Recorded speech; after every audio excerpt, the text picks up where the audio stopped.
IRS में एक नई अपडेट आई है कि 7E का जो सर्टिफिकेट है रिटर्न फाइल करने के बाद हम डाउनलोड कर सकते हैं। उस सर्टिफिकेट को हम प्रॉपर्टी सेल करते हुए जब देंगे तो हमें 1% जो टैक्स है वो पे नहीं करना पड़ेगा।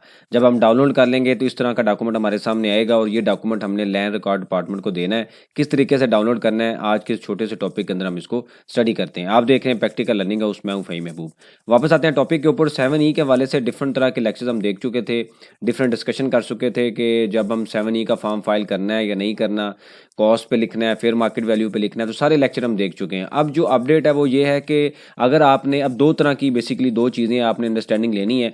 एक वो है कि जिन्होंने रिटर्न फाइल कर दी है, यानी कि जिनका एनटीएन है और प्रॉपर रिटर्न फाइल करते हैं। एक वो है जिनका एनटीएन ही अवेलेबल नहीं है, मतलब रिटर्न फाइल नहीं करते। तो जो लोग रिटर्न फाइल नहीं करते ये लेक्चर उनके लिए नहीं है। इसके बाद वाला जो लेक्चर है वो उनके लिए बनाएंगे।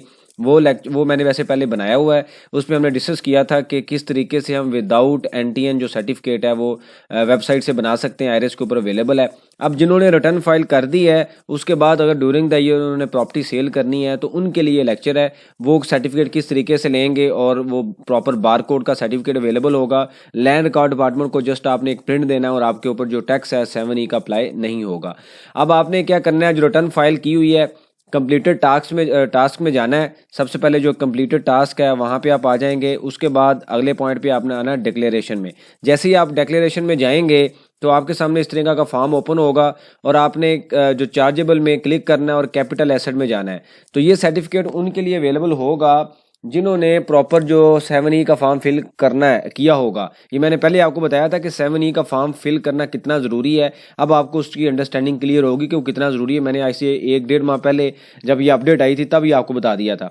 तो जब आप इस तरह का फॉर्म फिल किया होगा तो कैपिटल एसेट पे क्लिक करें तो ये आपके पास एक ऑप्शन आ रही है, व्यू के साथ हो गई छोटी सी ऑप्शन आ रही है। इस पर आप क्लिक करेंगे तो लेट से मैंने इस प्रॉपर्टी पे क्लिक किया तो जैसे ही आप क्लिक करेंगे तो एक पीडीएफ की फाइल जो है वो डाउनलोड हो जाएगी।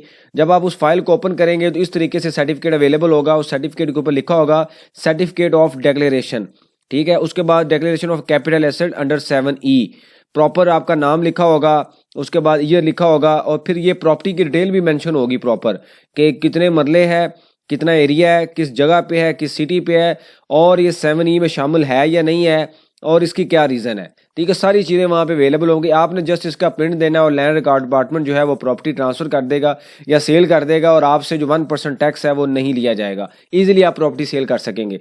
तो एफबीआर ने अब सिस्टम जो है अपडेट कर दिया और लैंड रिकॉर्ड डिपार्टमेंट को कैसे इंश्योर होगा कि यह डॉक्यूमेंट ठीक है, क्योंकि ये बारकोड नंबर अवेलेबल होगा, वो ऑनलाइन उसको चेक कर लेंगे।